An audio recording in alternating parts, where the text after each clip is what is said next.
അപ്പോൾ എല്ലാവർക്കും നമ്മുടെ പുതിയൊരു വീഡിയോയിലേക്ക് സ്വാഗതം. അപ്പോൾ ഇന്നത്തെ വീഡിയോയിൽ നമ്മൾ ഡിസ്കസ് ചെയ്യാൻ പോകുന്നത് എനിക്ക് കുറച്ച് അനോണിമസ് മെസ്സേജസ് വന്നിട്ടുണ്ടായിരുന്നു ഇൻസ്റ്റഗ്രാമിൽ കേട്ടോ. വേറെ ഒന്നുമില്ല, NGL എന്ന് പറഞ്ഞിട്ടുള്ള ഒരു ആപ്പ് നിങ്ങൾ കണ്ടിട്ടുണ്ടാവും. ജസ്റ്റ് അതിൻ്റെ ലിങ്ക് ഷെയർ ചെയ്തിട്ട് സ്റ്റോറി ഇടുക. ആ ലിങ്കിൽ കയറിയിട്ട് നിങ്ങൾക്ക് ഇഷ്ടമുള്ള മെസ്സേജുകൾ ടൈപ്പ് ചെയ്ത് അയക്കാം, ആരും അറിയാൻ പോകണില്ല, അങ്ങനെ ഒരു ഇത്. അപ്പോൾ എനിക്കത് ആരുടെ സ്റ്റാറ്റസ് കണ്ടപ്പോഴാണ് ഞാൻ ആ സാധനം ഡൗൺലോഡ് ചെയ്ത് നോക്കിയത്. ഒരു ക്യൂരിയോസിറ്റി, ആരെങ്കിലും മെസ്സേജ് അയക്കൂ എന്നറിയാൻ വേണ്ടിയിട്ട്. ഇങ്ങനെ അനോണിമസ് ആണെന്ന് പറയുമ്പോൾ, അതായത് സെൻഡറിനെ നമുക്ക് അറിയാൻ പറ്റില്ല എന്ന് പറയുമ്പോഴെങ്കിലും ആരെങ്കിലും മെസ്സേജ് അയച്ചാലോ എന്ന് വിചാരിച്ചിട്ട് കേട്ടോ. വേറൊന്നുമില്ല, എനിക്ക് സത്യം പറഞ്ഞാൽ യൂട്യൂബിൽ വരെ എനിക്ക് അങ്ങനെ കമൻറ്റുകളൊന്നും ആരും ഇടുന്ന കണ്ടിട്ടില്ല, എനിക്കറിയില്ല അത് എന്താണെന്നുള്ളത്. അപ്പോൾ എനിക്കിങ്ങനെ അഭിപ്രായങ്ങളോ അല്ലെങ്കിൽ എന്തെങ്കിലും രീതിയിൽ ചോദ്യങ്ങളോ എന്തെങ്കിലുമൊക്കെ കേൾക്കാൻ ഭയങ്കര ഇഷ്ടമുള്ള ഒരാളാണ്. അപ്പം ഞാനങ്ങനെ ആ ആപ്പ് ഡൗൺലോഡ് ചെയ്ത് ഇങ്ങനെ അതിൻ്റെ ലിങ്കൊക്കെ ഇൻസ്റ്റഗ്രാമിൽ സ്റ്റോറി ആയിട്ട് ഷെയർ ചെയ്തിട്ടുണ്ടായിരുന്നു. അങ്ങനെ എനിക്ക് ഏകദേശം ഒരു 20ന് മുകളിൽ മെസ്സേജുകൾ, ചോദ്യങ്ങൾ വന്നിട്ടുണ്ടായിരുന്നു കേട്ടോ. 21 തോന്നുന്നു എൻ്റെ ഓർമ്മയിൽ. അപ്പോൾ അതിൻ്റെ ആൻസേഴ്സ് ഞാൻ ഇങ്ങനെ ഒരു വീഡിയോ ചെയ്യണം എന്നല്ല ആക്ച്വലി ഉദ്ദേശിച്ചിട്ടുണ്ടായിരുന്നത്. നല്ല ചൂടുണ്ട്, രാത്രിയാണ് വീഡിയോ എടുക്കുന്നത്, അതുകൊണ്ട് തന്നെ ലൈറ്റിങ്ങിൻ്റെ ഒരു ഡിഫറൻസ് നിങ്ങൾക്ക് മനസ്സിലാവുന്നുണ്ടാവും. എനിക്ക് പകൽ വീഡിയോ എടുക്കാനുള്ള സമയം കിട്ടുന്നില്ല, സത്യം പറയാലോ. ശിവൂനാണെന്നുണ്ടെങ്കിൽ ഓരോ ദിവസം കൂടുന്നൊരു വാശിയും ദേഷ്യം കൂടിക്കൊണ്ട് വരികയാണ്, മീൻസ് ബഹളം വയ്ക്കലൊക്കെ. അത് കാരണം കൊണ്ട് എനിക്കൊരു ഗ്യാപ്പ് കിട്ടാത്തതുകൊണ്ടാണ് ഈ പാതിരാത്രി ഞാനിരുന്ന് വീഡിയോ എടുക്കുന്നത്. എൻ്റെ ആ ഒരു ഡെഡിക്കേഷൻ നിങ്ങൾ മനസ്സിലാക്കണം, എനിക്ക് അത്രേ ഉള്ളൂ. അപ്പോൾ നമുക്ക് വീഡിയോയിലോട്ട് പോകാം. സൗണ്ടിന് എന്തെങ്കിലും ഇഷ്യൂ ഉണ്ടെങ്കിൽ ക്ഷമിക്കുക. പാതിരാത്രി ആയതുകൊണ്ട് തന്നെ നല്ല ബഹളം വെച്ച് സംസാരിക്കാൻ പറ്റില്ലല്ലോ, അതുകൊണ്ടാണ്. ഒരു വിധത്തിൽ അവനെ ഉറക്കിയിട്ടുള്ളൂ കേട്ടോ. അപ്പോൾ നമുക്ക് വേഗം വീഡിയോയിലോട്ട് പോകാം. അപ്പോൾ ഞാൻ പറഞ്ഞു വരുന്നത്, ഞാൻ ഈ ഒരു സ്റ്റോറി ഇടുന്നത് അല്ലെങ്കിൽ ഈ ഒരു സ്റ്റാറ്റസ് അപ്ഡേറ്റ് കൊടുക്കുന്നത് ആക്ച്വലി ഇങ്ങനൊരു വീഡിയോ ഇടാൻ വേണ്ടിയിട്ടായിരുന്നില്ല. ആരെങ്കിലും മെസ്സേജ് അയക്കുമോ അല്ലെങ്കിൽ ആരെങ്കിലും എന്തെങ്കിലും അഭിപ്രായങ്ങൾ പറയുമോ, എന്തെങ്കിലും രീതിയിലുള്ള ക്വസ്റ്റ്യൻസ് വരുമോ എന്നുള്ളത് അറിയാൻ വേണ്ടി മാത്രമായിരുന്നു.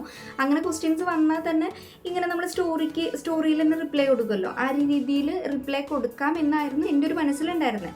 പക്ഷെ ഞാൻ എക്സ്പെക്ട് ചെയ്തിട്ടുണ്ടായിരുന്നില്ല 21 മെസ്സേജൊക്കെ വരുമ്പോൾ. ഞാൻ സത്യം പറഞ്ഞാൽ വിചാരിച്ചിട്ടുണ്ടായില്ല കേട്ടോ, ആരെങ്കിലും 2-3 പേര് അയക്കായിരിക്കും എന്ന് വെച്ചു.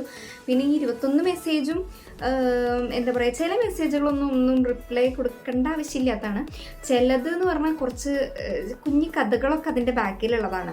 അപ്പോൾ അത് സ്റ്റോറി ആയിട്ട് ഇടുന്ന സമയത്ത് അത്രമാത്രം എന്താ പറയുക, പറഞ്ഞ് ഫലിപ്പിക്കാൻ വേണ്ടി പറ്റില്ലല്ലോ. നമ്മൾ എഴുതിയിടുന്ന സമയത്ത് ഞാൻ വാട്സപ്പിൽ വരെ എന്തെങ്കിലും ആരെയും ചോദിച്ചാൽ വരെ വോയിസ് മെസ്സേജാണ് എപ്പോഴും അയക്കാറുള്ളൂ.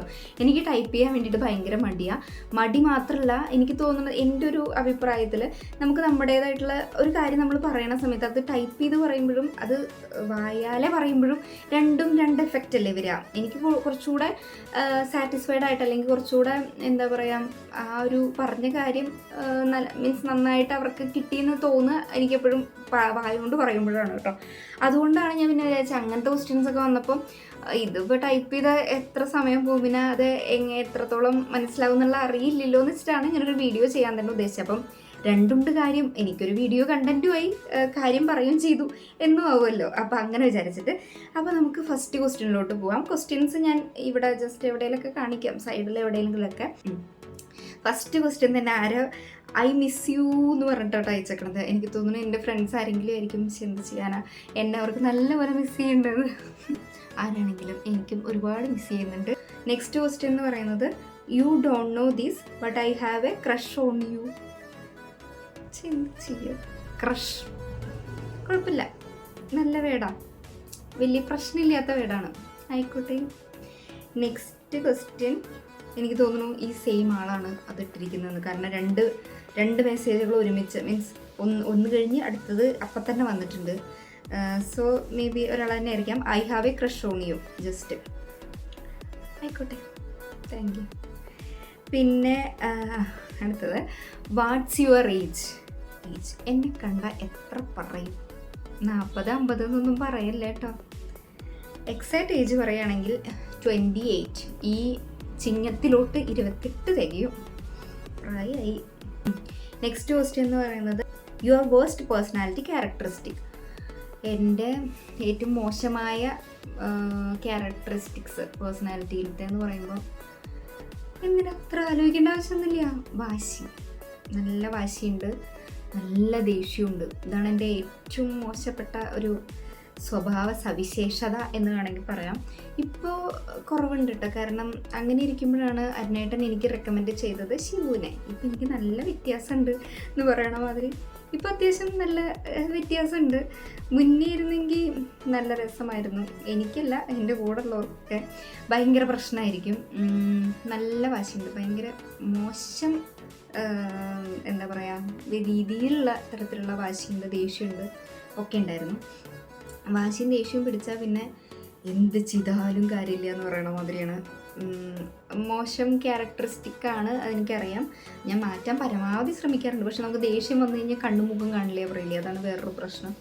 ഇപ്പോൾ ഇല്ല കേട്ടോ, ഇപ്പോൾ വളരെ വ്യത്യാസമുണ്ട്. അവൻ വന്നതിന് ശേഷം എന്ന് മാത്രമല്ല, മൊത്തത്തിൽ ഞാൻ തന്നെ, എനിക്കറിയാം അത് മോശമാണെന്നുള്ളത്. അതുകൊണ്ട് ഞാൻ തന്നെ അതിനെ മനഃപൂർവ്വം ഇങ്ങനെ ഇല്ലാതാക്കിക്കൊണ്ടിരിക്കുകയാണെന്ന് പറയില്ലേ, അങ്ങനെ. പക്ഷെ ചില കാര്യങ്ങളിൽ വാശി നല്ലതാണ്, അത് വേറെ കാര്യം. എല്ലാ കാര്യങ്ങളിലും അല്ല കേട്ടോ, ചില കാര്യങ്ങളിൽ നല്ലതാണല്ലോ, അത് ഞാൻ മെയിൻറ്റെയിൻ ചെയ്യുന്നുണ്ട്, അത് വേറെ കാര്യം. അപ്പോൾ അത്രേ ഉള്ളൂ. അതാണ് എൻ്റെ ഏറ്റവും മോശം, എൻ്റെ തല കാണാൻ, അതാണ് എൻ്റെ ഏറ്റവും മോശം എന്താ പറയുക ഒരു സ്വഭാവ സവിശേഷത. Okay, next question. എനിക്ക് നേരിട്ട് പറയാനാണ് ഇഷ്ടം. ആയിക്കോട്ടെ, നേരിട്ട് പറയാൻ ഓക്കെ, എന്നെ അറിയണ ആരോ കൊണ്ടാണ്. പക്ഷേ ഇതിലൂടെ പറയുമ്പോഴല്ലേ അതൊരു രസമുള്ളത്. ഇതിലൂടെ പറയുമ്പോൾ എനിക്കറിയില്ലല്ലോ ഇതാരാന്നുള്ളത്. ഭയങ്കര ക്യൂരിയോസിറ്റി ഒക്കെ തോന്നില്ലേ, ഈശ്വരൻ ആരായിരിക്കും പറഞ്ഞിട്ടുണ്ടാവാന്ന്. അപ്പോട്ടെ, ആ ഒരു ചാൻസ് മിസ്സാക്കി വെറുതെ. അപ്പം നേരിട്ട് പറയുമ്പോൾ, നേരിട്ട് കാണുമ്പോൾ എന്തായാലും പറയണം കേട്ടോ. Next, why you choose me. ഇതെൻ്റെ സ്വന്തം ഭർത്താവ് അയച്ച മെസ്സേജാണ് കേട്ടോ, വേറൊന്നല്ല. ഞാൻ വിചാരിച്ചു ഈശ്വര 10 മെസ്സേജെങ്കിലും തികച്ച് വരുമോ അറിയില്ല. അപ്പോൾ ഞാൻ പറഞ്ഞു തന്നെ കേട്ടോ, ഒരു ആ ലിങ്കിൽ കയറിയിട്ട് ഒരു മെസ്സേജെങ്കിലും അല്ലെങ്കിൽ എന്തെങ്കിലും എന്നെ എൻ്റെ അടുത്ത് പറയാനുണ്ടെങ്കിൽ ജസ്റ്റ് ഒന്ന് പറയൂ എന്ന് പറഞ്ഞിട്ട് പറഞ്ഞപ്പോൾ ആൾ ഇട്ട മെസ്സേജ് കേട്ടോ. ഇതെനിക്ക് മനസ്സിലാവില്ല എന്താണെങ്കിലും ആരാന്നുള്ളത്. Why you choose me. അപ്പോൾ എന്തായാലും അതിൻ്റെ ആൻസർ എന്തായാലും പറഞ്ഞേക്കാം. അതിന് ഒരുപാട് കാരണങ്ങളുണ്ട്. ഒരു സിംഗിൾ കാരണം മാത്രം ആയിട്ട് പറയാൻ പറ്റില്ല. സത്യം പറയാലോ, എനിക്ക് ഒരുപാട് കാരണങ്ങളുണ്ട്. മെയിൻ കാരണം എന്ന് പറയുകയാണെന്നുണ്ടെങ്കിൽ, എന്നെ ഇങ്ങനെ സഹിക്കാൻ പറ്റുന്ന വേറൊരാളെ എനിക്ക് തോന്നുന്നു ദൈവം സൃഷ്ടിച്ചിട്ടില്ല. അതുകൊണ്ട് തന്നെയായിരിക്കും ഞാൻ ചൂസ് ചെയ്തിട്ടുണ്ടാവുമെന്ന് എനിക്ക് തോന്നുന്നത്. കാരണം ഞാൻ പറഞ്ഞില്ല, എനിക്ക് അത്യാവശ്യം നല്ല വാശിയും ദേഷ്യവും ഉണ്ടായിരുന്നു. ഇപ്പോഴും അതിൻ്റെ ചെറിയ കണങ്ങളുണ്ട്. പക്ഷേ ആ ഒരു അത്രയും എക്സ്ട്രീം ലെവലിൽ നിൽക്കുന്ന അവസ്ഥയിൽ എന്നെ കാം ചെയ്ത്, അല്ലെങ്കിൽ എന്താ പറയുക, എന്നെ ആ ഒരു രീതിയിൽ ട്രീറ്റ് ചെയ്ത് കൊണ്ടുപോകാൻ വേണ്ടിയിട്ട് ആൾക്ക് മാത്രമേ പറ്റുള്ളൂ. സോ പെർഫെക്റ്റ് സെലക്ഷനാണ് എൻ്റെ ഒരു അഭിപ്രായത്തിൽ. എൻ്റെ ആളുടെ പെർഫെക്റ്റ് സെലക്ഷൻ ആണോ എന്നുള്ളത് ആളുടെ അടുത്ത് തന്നെ ചോദിക്കേണ്ടി വരും. ഓക്കെ, അപ്പോൾ അതുകൊണ്ടാണ് ഞാൻ ചൂസ് ചെയ്തത്. പിന്നെ ഞാൻ പറഞ്ഞല്ലോ, ഒരുപാട് കാരണങ്ങളുണ്ട്. എനിക്ക് എണ്ണി പറയാനായിട്ട് തികയില്ല, കൈകൾ തികയില്ല എന്ന് പറയില്ല, അത്രയും ബെറ്ററാണ്. ഇത് പറഞ്ഞ് പറയിപ്പിക്കണതല്ല, എൻ്റെ മനസ്സിൻ്റെ ആഴങ്ങളിൽ നിന്ന് ഞാൻ പറയുന്നതാണ്. ഈ ഒരു വീഡിയോ കാണുന്നുണ്ടെങ്കിൽ വല്ലാതെ അഹങ്കരിക്കണ്ട, ഞാൻ ജസ്റ്റ് തട്ടി വിട്ടു എന്നേ ഉള്ളൂ. ദെൻ അടുത്ത ക്വസ്റ്റ്യൻ എന്ന് പറയുന്നത്, do you like anyone right now. Do you like anyone right now എന്ന് പറഞ്ഞാൽ നിങ്ങൾക്കിപ്പോൾ ആരെങ്കിലും ഇഷ്ടമാണോന്നോ? എനിക്ക് കുറേ പേര് ഇഷ്ടമാണല്ലോ. എൻ്റെ ഫാമിലി ഇഷ്ടമാണ്, ഫ്രണ്ട്സിനെ ഇഷ്ടമാണ്, അങ്ങനെ എൻ്റെ സബ്സ്ക്രൈബേഴ്സിന് ഇഷ്ടമാണ്, എൻ്റെ ഫോളോവേഴ്സിന് ഇഷ്ടമാണ്, അങ്ങനെ ഒരുപാട് പേര് ഇഷ്ടമാണല്ലോ. എന്താ അങ്ങനെ ഒരു ക്വസ്റ്റ്യൻ്റെ അർത്ഥം എനിക്ക് മനസ്സിലായില്ല. എന്താണെങ്കിലും ആളെന്തായിരിക്കും ഉദ്ദേശിച്ചിട്ടുണ്ടാവുക എന്ന് എനിക്കറിയില്ല. എനിക്ക് ആരോടും ദേഷ്യം വെറുപ്പൊന്നുമില്ല, എനിക്കെല്ലാവരും ഇഷ്ടമാണ്. Yes, I love you all. Then അടുത്ത ആളൊരു ഹായ് മാത്രമേ അയച്ചിട്ടുള്ളൂ, ഹായ്. പിന്നെ ഇതെനിക്ക് ഒന്നും കൂടെ മഠത്തിൽ ചേരാൻ ആഗ്രഹമുണ്ടോ? ഞാൻ പറയാം അത് ആരയച്ചിട്ടുണ്ടാവുകയെന്ന്. എനിക്ക് തോന്നുന്നു ഇതെൻ്റെ കസിൻസ് ആരെങ്കിലും, മാളും എനിക്ക് അയച്ചിട്ടുണ്ടാവുക എനിക്ക് തോന്നുന്നു. വേറെ ആരും അയക്കാൻ ചാൻസ് ഇല്ല, വേറെ ആർക്കും അറിയില്ല എന്ന് പറഞ്ഞാൽ ഒരുവിധം ആർക്കും അറിയുണ്ടാവില്ല. പിന്നെ ഇത് മാത്രം ഓർമ്മിച്ച് വെച്ച് അയക്കാൻ അവൾക്ക് മാത്രമേ പറ്റുള്ളൂ, അത് വേറെ കാര്യം. അപ്പോൾ അതിൻ്റെ ക്വസ്റ്റ്യൻ്റെ ആൻസർ ജസ്റ്റ് പറഞ്ഞിട്ട് അതിൻ്റെ ബാക്ക്ഗ്രൗണ്ട് ഒന്ന് പറഞ്ഞേക്കാം. ഒന്നും കൂടെ മഠത്തിൽ ചേരാൻ ആഗ്രഹമുണ്ട്. No no no never. മഠത്തിൽ ചേരാൻ ആഗ്രഹമുണ്ടോ പറഞ്ഞാൽ, ഞാൻ 10ാം ക്ലാസ് വരെ കോൺവെൻറ്റ് സ്കൂളിലാണ് പഠിച്ചിട്ടുണ്ടായിരുന്നത്. 5 തൊട്ട് 10 വരെ പഠിച്ചിട്ടുള്ളൂ കേട്ടോ കോൺവെൻറ്റ് സ്കൂളിൽ. അപ്പോൾ നിങ്ങൾക്ക് അറിയണവർക്ക് അറിയുണ്ടാവും, തീർച്ചയായിട്ടും അവിടെ പഠിക്കുന്ന സമയത്ത് അവരുടെ കുറച്ച് ചായ്വുകളും ശാഖകളൊക്കെ നമ്മുടെ മനസ്സിലേക്ക് വരുമല്ലോ. കാരണം 3 നേരം അവരുടെ പ്രാർത്ഥന, രാവിലെ പ്രാർത്ഥന, ഉച്ചയ്ക്ക് പ്രാർത്ഥന, ആ ഒരു ലെവലിൽ. വൈകുന്നേരം പ്രാർത്ഥന ഉണ്ടോ എനിക്ക് ഓർമ്മയില്ല, പാട്ടുണ്ട് തോന്നുന്നു. അങ്ങനെ ഫുള്ളിങ്ങനെ കേട്ട് നമ്മൾ ആ ഒരു വഴിയിലോട്ട് സഞ്ചരിച്ച് തുടങ്ങും. കാരണം കാണുന്നതും അവരെ തന്നെ, കേൾക്കണതും അവരുടെ കാര്യങ്ങൾ, അങ്ങനെ. അപ്പോൾ സ്വാഭാവികമായിട്ടും 10ാം ക്ലാസ്സൊക്കെ എത്തിയ സമയത്ത് എൻ്റെ മനസ്സിൽ തീക്ഷ്ണമായി ഞാൻ കൊന്തൊക്കെ ഇട്ടിട്ട് നടന്നിരുന്നു. എൻ്റെ കയ്യിൽ ഒരു ബൈബിളൊക്കെ ഉണ്ടായിരുന്നു. അപ്പോൾ ഞാൻ പോലും അറിയാതെ നാഗവല്ലിയായി മാറിക്കൊണ്ടിരിക്കുന്നു എന്ന് പറഞ്ഞ പോലെ മഠത്തിൽ ചേരണം എന്നായിരുന്നു എൻ്റെ ഏറ്റവും വലിയ ആഗ്രഹം. അത് നിങ്ങൾ ആ ഒരു ആത്മീയ തലത്തിലൊന്നും ചിന്തിക്കേണ്ട. ആ ഒരു ആഗ്രഹം വന്നത് എങ്ങനെയാണെന്ന് വെച്ച് കഴിഞ്ഞാൽ എനിക്ക് ഏറ്റവും ഫേവറേറ്റ് ആയിട്ടുള്ളൊരു ടീച്ചർ ഉണ്ടായിരുന്നു. പ്രസൂന എന്ന് പറഞ്ഞിട്ടാണ് പേര്. ഇംഗ്ലീഷാണ് പഠിപ്പിച്ചിട്ടുണ്ടായിരുന്നത്. അപ്പോൾ ആ ടീച്ചറെ, ആ സിസ്റ്ററിനെ എനിക്ക് ഭയങ്കര ഇഷ്ടമായിരുന്നു. ആൾ ഇങ്ങനെ കന്യാസ്ത്രീ ആണല്ലോ. അപ്പോൾ എൻ്റെ മനസ്സിലും ഓക്കെ, ആ കന്യാസ്ത്രീ ആയിക്കഴിഞ്ഞാൽ ആളുടെ കൂടെ താമസിക്കാൻ പറ്റുന്നതാണ്. അപ്പോൾ എനിക്ക് അത്രത്തോളം വിവരമാണ് ഉണ്ടായിരുന്നുള്ളൂ നിങ്ങൾ ആലോചിക്കണം. പിന്നെ അത് മാത്രമല്ല, അങ്ങനെ ഒന്നും ചിന്തിക്കില്ല ആ ഒരു സമയത്ത്. 10ാം ക്ലാസ്സിലൊക്കെ പറയുമ്പോൾ ഒന്നും ചിന്തിക്കാനോ പ്രവർത്തിക്കാനോ ഒന്നുള്ളൊരു ഇങ്ങനത്തെ ഒരു ഞാനേ അല്ല ഞാൻ. അപ്പത്തെ ഞാൻ എന്ന് പറയുന്നത് വേറെ ഞാനാണ്. ഇപ്പോഴത്തെ ഞാൻ എന്ന് പറയുന്നത് വളരെ വേറെ ഞാനാണ്. എൻ്റെ കൂടെ അപ്പം പഠിച്ചവർക്കൊക്കെ മനസ്സിലാവുന്നുണ്ടാവും. അവർ 2-3 പേരൊക്കെ എൻ്റെ എപ്പോഴും കോൺടാക്റ്റ് ഉള്ളവരൊക്കെ മെസ്സേജ് ചെയ്തിട്ടുണ്ടായിരുന്നു, നിനക്ക് എങ്ങനെ ഇങ്ങനൊരു മാറ്റം എന്നുള്ള ലെവലിൽ. ഇങ്ങനൊരു മാറ്റം പറഞ്ഞാൽ മടത്തുനിന്ന് മാറിയതല്ല കേട്ടോ ഉദ്ദേശിക്കുന്നത്. ഇങ്ങനൊരു ടോക്കറ്റീവ് ഒന്നും അല്ലായിരുന്നു ഞാൻ. ഭയങ്കര പാവമായിരുന്നു, ഭയങ്കര ഡീസൻ്റ് ആയിരുന്നു, അടങ്ങി ഒതുങ്ങി വാശിയും ദേഷ്യവും ഒന്നും ഇല്ലാത്ത ഒരാളായിരുന്നു. പിന്നീടാണ് എല്ലാം. ഇപ്പോൾ എന്തെടി ചോദിച്ചു കഴിഞ്ഞാൽ എന്താടാ ചോദിക്കാനുള്ള ഒരു ഇതൊക്കെ ഉണ്ട്. പക്ഷെ അന്ന് ഭയങ്കര ഇതായിരുന്നു. ഇനി പറഞ്ഞ മാതിരി കുറേ പൊട്ടത്തരങ്ങളൊക്കെ ഉണ്ടായിരുന്നു. അപ്പോൾ അതിലൊരു പൊട്ടത്തരമാണ് ഈ മഠത്തിൽ ചേരാൻ പോക്ക്. അങ്ങനെ ഒരു ദിവസം ഞാൻ പെട്ടിങ് ഇടയ്ക്ക് എടുത്ത് പോയി മഠത്തിലേക്കാന്ന് പറഞ്ഞിട്ട്. എൻ്റെ അമ്മയൊക്കെ ഭയങ്കര കരച്ചിലായിരുന്നു. ഇപ്പൊക്കെ എനിക്ക് ആലോചിക്കുമ്പോൾ എനിക്ക് എന്നെ തന്നെ എടുത്ത് കിണറ്റിലിടാൻ തോന്നുന്നുണ്ട്. എനിക്കത് ഇതിലൂടെ പറയുമ്പോൾ നിങ്ങളത് എങ്ങനെ എടുക്കുമെന്ന് എനിക്കറിയില്ല. പക്ഷെ ഞാനങ്ങനെ പോയിട്ടുണ്ട്. അത്രയും ആ ഒരു ലെവലിലുള്ള ബുദ്ധിവികാസമേ അന്ന് എനിക്കുണ്ടായിരുന്നുള്ളൂ. പക്ഷെ ഇപ്പം ഞാൻ പുലിയാണ്. എന്തായാലും ഇപ്പം ഞാൻ അങ്ങനെയൊന്നും പോയില്ല. ഇപ്പോൾ അത്യാവശ്യം ചിന്തിച്ച് കാര്യങ്ങളൊക്കെ ചെയ്യാനുള്ള ഒരു രീതിയിലുണ്ടെന്ന് എനിക്ക് തോന്നുന്നു. പക്ഷെ അന്ന് ഞാൻ അങ്ങനെ ചെയ്തത് ആലോചിക്കുമ്പോൾ എനിക്ക് ഇപ്പം തന്നെ ഞാൻ എന്ത് തേങ്ങയാണ് കാണിച്ചത്, അല്ലെങ്കിൽ ഞാൻ എന്തിനാ അങ്ങനെയൊക്കെ പോയതെന്ന് ആലോചിക്കുമ്പോൾ എനിക്ക് തന്നെ ഒരു സംശയം. ഇനിയിപ്പോൾ ഞാനല്ലേരിക്കുമോ ഒന്നുണ്ടായിരുന്നേന്നുള്ള മാതിരി. അങ്ങനെ ഭയങ്കര രസമായിരുന്നു. ഇപ്പം ആലോചിക്കുമ്പോൾ ശരി കേട്ടോ. പക്ഷെ അന്ന് ഭയങ്കര സങ്കടമായിരുന്നു. മഠത്തിൽ ചേരാൻ പോയിട്ട് പറ്റിയില്ലല്ലോ എന്നൊക്കെ ആലോചിച്ചിട്ട്. എനിക്കിപ്പോഴും ഓർമ്മയുണ്ട്, ഒരു ദിവസം അച്ഛൻ പണിയൊക്കെ കഴിഞ്ഞ് വന്നിരിക്കുമ്പോൾ അച്ഛൻ എനിക്കൊരു കാര്യം പറയാനുണ്ടെന്നൊക്കെ പറഞ്ഞ് സീരിയസ് ആയിട്ട് തുടങ്ങിയപ്പോൾ അച്ഛൻ വിചാരിച്ചു എന്തെങ്കിലും കമ്മിറ്റഡ് ആണ്, അല്ല മീൻസ് എന്തെങ്കിലും ലവ് അഫെയർസ് അങ്ങനെ എന്തെങ്കിലും ആയിരിക്കും. എനിക്ക് മഠത്തിൽ ചേരണം, അല്ലാതെ എനിക്കൊരു ജീവിതമില്ല എന്നൊക്കെ പറഞ്ഞ് വലിയൊരു എസ്സൊക്കെ പറഞ്ഞ കാലം ഉണ്ടായിരുന്നു. ഞാനാണ് ഇപ്പം ഇരിക്കുന്നത് ശിവനെ നോക്കി എണ്ണി നോക്കിയിട്ട്. എന്ത് ചെയ്യാനാണ്, എല്ലാം വിധിയുടെ വിളയാട്ടം. അപ്പം അങ്ങനെ ഉണ്ടായി. ആ കഥയാണ് ഈ സംഭവം. അപ്പം ഇതൊക്കെയാണ് എനിക്ക് സ്റ്റാറ്റസിലൂടെ പറഞ്ഞ് ഫലിപ്പിക്കാൻ പറ്റില്ലല്ലോ. അതുകൊണ്ട് അപ്പോൾ ഇതെനിക്ക് തോന്നുന്നു മാളു തന്നെയാണ്. എന്താണെങ്കിലും അവളോട് ഞാൻ പറഞ്ഞ കാര്യങ്ങളാണ്. പക്ഷെ അവളിത് ഇങ്ങനെ ചോദിച്ചത് എന്തായാലും എനിക്ക് ഇതിലൂടെ ഡിസ്കസ് ചെയ്യാൻ പറ്റി, അത്ര തന്നെ. ഓക്കെ, അപ്പോൾ അത്രേ ഉള്ളൂ. Next, what's your aim, goals. എൻ്റെ ദൈവമേ, ടീച്ചർമാരൊക്കെ ക്വസ്റ്റ്യൻ ചോദിക്കണ മാതിരി. പണ്ട് സ്കൂളിലൊക്കെ പഠിക്കുന്ന സമയത്ത് എന്താണ് എയിം, എന്താണ് ലക്ഷ്യം എന്നൊക്കെ പറയുമ്പോൾ സ്ഥിരം ടീച്ചർ എന്നുള്ള പല്ലവിയായിരുന്നു. അതായത് ടീച്ചറായാൽ മതി എന്ന്. കാരണം എല്ലാവരും ഒരുവിധം പറയുന്ന ആ രീതിയിൽ പോവുക. എനിക്കങ്ങനെ പ്രത്യേകിച്ച് ലക്ഷ്യങ്ങളൊന്നും ഉണ്ടായിരുന്നില്ല. ഒരു 10ാം ക്ലാസ് വരെ, +1 +2 ഒന്നും വരെ പ്രത്യേകിച്ച് ഒരു ലക്ഷ്യം ഉണ്ടായിരുന്നില്ല. ഏതിയെ പോകണു ആ വഴിക്ക് എങ്ങനെ പോവുക, ആ ഒരു ലെവൽ തന്നെ ഉണ്ടായിരുന്നുള്ളൂ കേട്ടോ. പ്രത്യേകിച്ച് അങ്ങനെ ഒരു ചിന്തയേ ഉണ്ടായിരുന്നില്ല. എനിക്ക് തോന്നുന്നു ഡിഗ്രി ഒക്കെ തൊട്ടിട്ടായിരിക്കാം എനിക്ക് കുറച്ച് എയിമുകളൊക്കെ വന്നിട്ടുണ്ടായിരുന്നത്. പക്ഷെ എയിം എന്ന് പറഞ്ഞാലും ഇന്നതാവണം എന്നല്ല എൻ്റെ എയിം ഒന്നും ഉണ്ടായിരുന്നത്. ബേസിക്കലി എനിക്ക് എൻ്റെ അൾട്ടിമേറ്റ് ലക്ഷ്യം എന്ന് പറഞ്ഞു കഴിഞ്ഞാൽ ആരെയും ഡിപ്പെൻഡ് ചെയ്യാതെ ജീവിക്കുക, പ്രത്യേകിച്ച് ഫിനാൻഷ്യലി. എനിക്കെപ്പോഴും ഫിനാൻഷ്യൽ ഫ്രീഡം എന്നുള്ളൊരു കൺസെപ്റ്റാണ്. അതല്ലാതെ ഇന്നതാവണം, അപ്പോൾ എനിക്ക് ഡോക്ടറാവണം, എൻജിനീയർ ആവണം, അങ്ങനെയല്ല. അല്ലെങ്കിൽ എനിക്ക് ഇന്ന കാര്യം ചെയ്യണം, അങ്ങനൊരു എന്താ പറയുക, പെർട്ടിക്കുലറായിട്ടൊരു ഒരു മേഖലയൊന്നുമില്ല. എനിക്ക് പറ്റാവുന്ന രീതിയിലുള്ള ഏത് ജോബാണെങ്കിലും ഞാൻ സാറ്റിസ്ഫൈഡ് ആയിരിക്കും. പിന്നെ അത് മാത്രമല്ല, ഞാൻ പറഞ്ഞല്ലോ, എനിക്ക് ഇത്രേ ഉള്ളൂ, ഫിനാൻഷ്യൽ ഫ്രീഡം. എന്തും ചെയ്ത് പൈസ ഉണ്ടാക്കുക, അങ്ങനെ ഇല്ലാട്ടോ അതുകൊണ്ട് ഉദ്ദേശിക്കുന്നത്. ഞാൻ പറഞ്ഞല്ലോ, മാന്യമായിട്ട് എനിക്ക് പറ്റാവുന്ന എന്ത് ജോലിയാണെങ്കിലും എനിക്ക് ചെയ്യാൻ താല്പര്യമാണ്. ഇപ്പോൾ കൂടെ എനിക്ക് സത്യം പറയുമല്ലോ, ഹസ്ബൻഡിനും കൂടെ ഫിനാൻഷ്യലി ഡിപ്പെൻഡ് ചെയ്യാൻ വേണ്ടിയിട്ട് വലിയ താല്പര്യമൊന്നുമില്ല. പക്ഷേ ഇപ്പോൾ വേറെ നിവൃത്തിയില്ലാത്ത കാരണം കൊണ്ട് മാത്രം ഇങ്ങനെ ഇരിക്കുന്നു എന്ന് മാത്രം. അതല്ലാതെ മൊത്തത്തിൽ ഇപ്പം ആരേനെയാണെങ്കിലും നമ്മുടെ കയ്യിലുണ്ടെങ്കിൽ നമ്മൾ ചെയ്യുക എന്നല്ലാതെ ഒരാളെ ഫിനാൻഷ്യലി നമ്മൾ അപ്രോച്ച് ചെയ്യാതിരിക്കുക എന്നാണ് എൻ്റെ ഏറ്റവും വലിയ എയിം. ദൈവാനുഗ്രഹം കൊണ്ട് അങ്ങനെ പോട്ടെ എന്നാണ് എൻ്റെ ഒരു ആഗ്രഹം. അല്ലാതെ നമ്മളൊരാൾ അങ്ങനൊരു അവസരം വരാതിരിക്കട്ടെ, അത് വേറെ കാര്യം. അപ്പോൾ അതാണ് എൻ്റെ ഏറ്റവും വലിയ എയിം. ഗോൾ എന്നൊക്കെ പറയുന്നത് തന്നെയാണ്, ഫിനാൻഷ്യൽ ഫ്രീഡം തന്നെയാണ് എൻ്റെ ഏറ്റവും വലിയ എയിം, ലക്ഷ്യം. ഓക്കെ, ലൈറ്റ് ഇടയ്ക്കിടയ്ക്ക് മങ്ങുണ്ട്, ഇരുട്ട് വരുന്നുണ്ട് തോന്നുന്നു, ക്ഷമിക്കാം. അപ്പം അത്രേ ഉള്ളൂ. ഇനി വേറെ ഗോൾസൊക്കെ അത് തന്നെ, വേറെ ഒന്നുമില്ല. പിന്നെ ഇപ്പോഴത്തെ എൻ്റെ ഗോൾ എന്ന് പറയുന്നത് എൻ്റെ യൂട്യൂബിനെ ഏതെങ്കിലും കരക്കെത്തിക്കും. ഏത് കരയെത്തുമെന്ന് അറിയില്ല, അത് വേറെ കാര്യം. പിന്നെ ജോബ് എന്താ പഠിച്ചത്, ജോബ് എന്താ ?, പഠിച്ചത്. ജോബ് എന്ന് പറയാൻ ഇപ്പോൾ കറൻ്റ്ലി ഞാൻ കരിയർ കൗൺസിലറായിട്ടാണ് വർക്ക് ചെയ്യുന്നത്.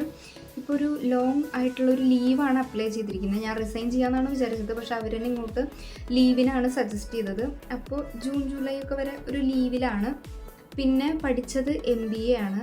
ജീവിതത്തിൽ കിട്ടിയ ഏറ്റവും വലിയ ഭാഗ്യം, എന്താ ഭാഗ്യം?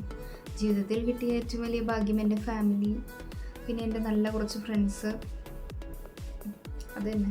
അടുത്ത ക്വസ്റ്റ്യൻ അഹങ്കാരി ? അഹങ്കാരി ആണോ ചോദിച്ചു കഴിഞ്ഞാൽ അതെന്താണെന്നറിയോ, എൻ്റെ ഒരു ഫേഷ്യൽ എക്സ്പ്രഷൻസ് അല്ലെങ്കിൽ എൻ്റെ ഒരു ഫേസ് കട്ടൊക്കെ കണ്ടു കഴിഞ്ഞൊരു പുച്ഛം, ഒരു അഹങ്കാരം, ഒരു ജാട, ഈ ഒരു ലെവലിലുള്ള ഒരു എക്സ്പ്രഷൻസ് ആയിരിക്കും വരുന്നുണ്ടാവുക.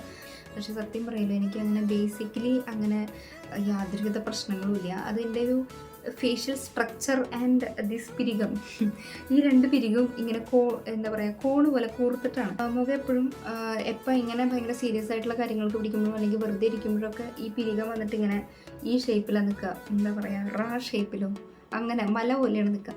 അപ്പോൾ മുഖത്തേക്ക് നമുക്ക് കുറച്ചും കൂടെ ഒരു ഗൗരവം അല്ലെങ്കിൽ ആ ഒരു അഹങ്കാര ഭാവമൊക്കെ കൊണ്ടുവരും, അങ്ങനെ ഒരു ലുക്ക്. അതുകൊണ്ടാണ് അങ്ങനെ ഫീൽ ചെയ്യുന്നത്. ബേസിക്കലി ഞാൻ പാവാണ്, പഞ്ചപാവാണെന്നൊന്നും ഞാൻ പറയുന്നില്ല, പക്ഷെ അഹങ്കാരമൊന്നുമില്ല എന്താണെങ്കിലും. പിന്നെ കുറച്ച് ഞാൻ പറഞ്ഞില്ല, ദേഷ്യവാശിയൊക്കെ ഉണ്ട്, പക്ഷെ അത് എപ്പോഴും ഒന്നും കാണിച്ചുകൊണ്ടിരിക്കില്ലല്ലോ. അപ്പോൾ അത് മുഖത്തിൻ്റെ ഒരു എന്താ പറയുക സ്ട്രക്ചർ കൊണ്ട് വരുന്നതാണ്. എൻ്റെ അടുത്ത് കുറച്ച് നേരം സംസാരിച്ച് കഴിഞ്ഞാൽ മാറാവുന്ന തെറ്റിദ്ധാരണകളേ ഉള്ളൂ. അപ്പോൾ എന്നെ അറിയണ ആളാണെങ്കിൽ അഹങ്കാരി എന്നുള്ളത് ചോദിക്കാൻ ചാൻസ് ഇല്ല തോന്നുന്നു. എൻ്റെ അടുത്ത് സംസാരിക്കാറുള്ളതാണ് എനിക്ക് തോന്നുന്നു. എൻ്റെ ഒരു വിലയിരുത്തലാണ് കേട്ടോ. എനിക്കങ്ങനെ അങ്ങനെയൊന്നും ഇല്ല. ഓക്കെ, കുഴപ്പമൊന്നുമില്ല, ഡീസൻ്റാണ് ഞാൻ. പിന്നെ നെക്സ്റ്റ് ക്വസ്റ്റ്യൻ, ലവ് മാരേജ് ആണോ? അതെയോ, ലവ് മാരേജ് ആണ്, കണ്ടിട്ട് തോന്നുന്നില്ല, ലവ് മാരേജ് ആണ്. ജീവിതത്തിൽ ടൈം ട്രാവൽ ചെയ്ത് ബാക്കിലോട്ട് പോയാൽ എന്തായിരിക്കും ചേഞ്ച് ചെയ്യുക? ജീവിതത്തിൽ ടൈം ട്രാവൽ ചെയ്ത് ബാക്കിലോട്ട് പോയാൽ കുറേ കാര്യങ്ങൾ ചേഞ്ച് ചെയ്യുമായിരിക്കും. അതിൽ ഒന്ന് ഈ മടത്ത് ചേരാൻ പോയ കാര്യമായിരിക്കും. ആ ഒരു മെൻറ്റാലിറ്റി ഞാൻ ആദ്യം മാറ്റും. പിന്നെന്തായിരിക്കും ആലോചിക്കട്ടെ കേട്ടോ. പിന്നെന്തായിരിക്കും എന്നറിയോ, എനിക്ക് പ്രഗ്നൻസി കഴിഞ്ഞിട്ട് കുറച്ച് വലിയ ഇഷ്യൂസൊക്കെ ഉണ്ടായിട്ടുണ്ടായിരുന്നു. ഡെലിവറി കഴിഞ്ഞതിന് ശേഷം കുറച്ച് ബ്ലീഡിങ് ഒക്കെ ആയിട്ട് ഭയങ്കര അത്യാസന്ന നിലയിലായിരുന്നു. അപ്പോൾ ആ ഒരു ലെവലിലോട്ട് എത്തിയത് എൻ്റെ ഒരു ഡിസിഷൻ കാരണമായിരുന്നു. ഹോസ്പിറ്റലിൽ പോകാൻ പേടിച്ചിട്ട് ഇരുന്നിട്ട്. അപ്പോൾ ചിലപ്പോൾ ഒരു ഒത്തിരി സമയം കൂടെ വൈകിയിരുന്നെങ്കിൽ ഞാനിങ്ങനെ നിങ്ങളുടെ മുമ്പിൽ കഥ പറയാൻ കൂടെ ഉണ്ടാവില്ലായിരുന്നു. അപ്പോൾ ആ ഒരു ഇൻസിഡൻറ്റ് ഞാൻ എന്താണെങ്കിലും രാവിലെ തന്നെ അന്ന് ഹോസ്പിറ്റലിൽ പോവുമായിരുന്നു. രാവിലെ പോയിരുന്നെങ്കിൽ അത്രയും ലെവലിലേക്ക് എത്തില്ലായിരുന്നു ആ ഒരു സിറ്റുവേഷൻ വന്നിട്ട്. വൈകുന്നേരം ആയതുകൊണ്ടാണ് അങ്ങോട്ടും ഇങ്ങോട്ടും ആയത്. മനസ്സിലായോ? അത് നിങ്ങൾക്കിപ്പോൾ അങ്ങോട്ടും ഇങ്ങോട്ടും തൊടാതെ പറയുമ്പോൾ മനസ്സിലാവുണ്ടോയെന്ന് അറിയില്ല. ഒരു ഭയങ്കര വലിയൊരു ക്രിട്ടിക്കൽ സിറ്റുവേഷൻ കടന്നു പോയിട്ടുണ്ടായിരുന്നു. അപ്പോൾ ആ ഒരു ഇത് ഞാൻ ടൈം ട്രാവൽ ചെയ്ത് പിന്നിലോട്ട് പോവുകയാണെങ്കിൽ അത് ആ ഒരു പ്രശ്നം ഇല്ലാതാക്കുമായിരുന്നു. പിന്നെ സത്യം പറഞ്ഞാൽ എനിക്കിപ്പോൾ ഒന്നും ഓർമ്മ വരുന്നില്ല. അങ്ങനെ പ്രത്യേകിച്ചൊന്നും ഇല്ല. പിന്നെ എല്ലാം പെർഫെക്റ്റ് ആയിട്ട് പോകണത് തന്നെയല്ല. അങ്ങനെ എനിക്ക് സത്യം പറഞ്ഞാൽ ഒന്നും ഓർമ്മ കിട്ടുന്നില്ല. ഈ 2 കാര്യമാണ് എനിക്ക് പെട്ടെന്ന് മനസ്സിലേക്ക് വന്നത്. വീണ്ടും യു ആർ സോ പ്രെറ്റി എന്നായിരിക്കും ഉദ്ദേശിച്ചിട്ടുണ്ടാവുക. You are so pretty. I am just praying to God to have you as my wife on my next life.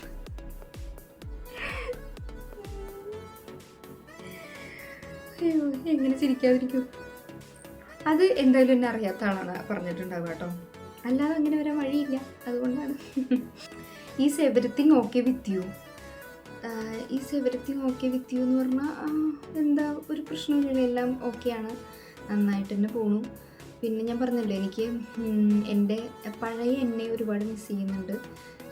അതറിയാലോ, അമ്മയൊക്കെ ആയി കുട്ടിയുടെ കാര്യങ്ങളായിരിക്കും മെയിനായിട്ട് പ്രയോറിറ്റൈസ് ചെയ്യുന്നുണ്ടാവുക. അപ്പം ഒരുപാട് കാര്യങ്ങൾ എന്നെ ഒരുപാട് മിസ് ചെയ്യുന്നുണ്ട്.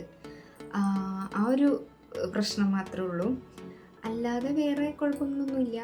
നല്ല രീതിയിൽ തന്നെ പോകുന്നുണ്ട്. ദൈവം സഹായിച്ചിട്ട് വേറെ കുഴപ്പങ്ങളൊന്നുമില്ല. ഓക്കെയാണ്. വേറെ എന്താ ഇഷ്യൂ ഒന്നുമില്ല. What makes you happy? What makes you happy എന്ന് പറയുമ്പോൾ എന്തും ഹാപ്പി. എൻ്റെ അടുത്ത് കുറച്ച് നേരം സംസാരിച്ചിരുന്നാൽ തന്നെ എനിക്ക് സന്തോഷമാണ്. എനിക്ക് സത്യം പറഞ്ഞ ഒരു കമ്മ്യൂണിക്കേറ്റ് ചെയ്യാൻ ഒരാളെ കിട്ടുക എന്ന് പറയുന്നത് ഏറ്റവും ഇഷ്ടമുള്ള കാര്യമാണ്. ഏറ്റവും ഇഷ്ടം സമയം പോണതറിയില്ലേ പറയില്ലേ. സത്യം പറയില്ല, എന്നെ ജീവനിൽ പേടിയുള്ള ആരും വിളിക്കാറില്ല എന്ന് പറയാം. കാരണം വിളിച്ചു കഴിഞ്ഞാൽ 3-4 മണിക്കൂർ എന്തായാലും പോവും. അവർ പോകുമ്പോൾ എന്തിനാണ് നിന്നെ വിളിച്ചത് എന്ന് പറഞ്ഞിട്ടാണ് പോവുക. കാരണം അങ്ങനെ സംസാരിച്ച് കഴിഞ്ഞാൽ വെച്ചാൽ ഒരു ബെല്ലും ബ്രേക്കും ഇല്ലാതെ ഇങ്ങനെ കാട് കയറി ഇങ്ങനെ. എനിക്ക് ഏറ്റവും കൂടുതൽ ഇഷ്ടം സംസാരിക്കാനാണ് കേട്ടോ, സത്യം പറയാനോ. ഒരു വൈബ് കിട്ടണം, അല്ലാതെ ഇങ്ങനെ വെറുതെ ഇരുന്ന് വർത്തമാനം പറയുന്നത് എനിക്ക് തോന്നുന്നില്ല.